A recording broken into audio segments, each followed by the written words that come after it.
ભગવાન સોમનાથના સાનિધ્ય આવેલી પ્રભાસ પાટણ કન્યા શાળાની અંદર શાળા પ્રવેશોત્સવ 2025ની આજે ઉજવણી થઈ રહી. આજે અમે શાળા પ્રવેશોત્સવ નિમિત્તે 77 જેટલા બાલવાટિકાના પ્રવેશ અપાવ્યા છે અને 37 જેટલા ધોરણ 1ની અંદર પ્રવેશ અપાવ્યા છે.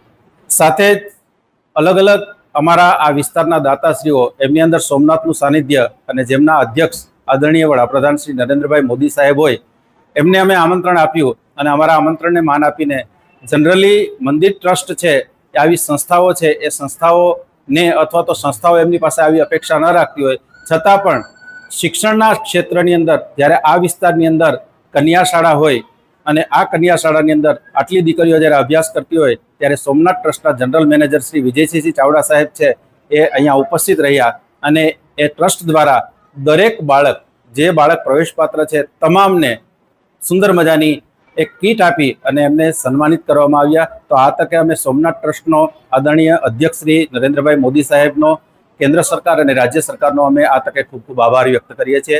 જય સોમનાથ.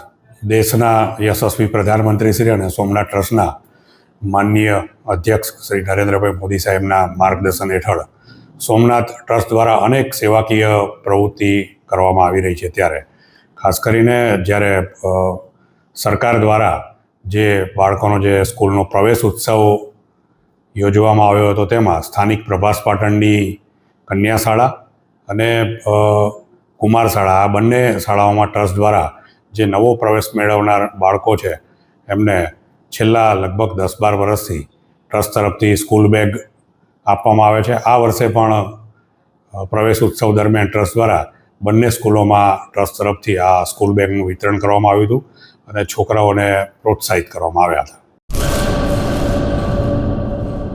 सागर लक्ष्मी एग्री सीड्स ना एरंडा बियारण स्टार्ट ऑन.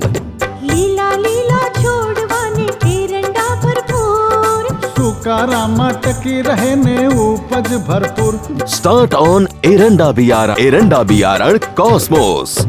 લાંબી જાચેરી માળોમાં શક્તિ છે ભરપૂર, સુકારો ઓછો ને પાકે ઉપજ લખલૂટ. कॉस्मोस एरंडा बियारण.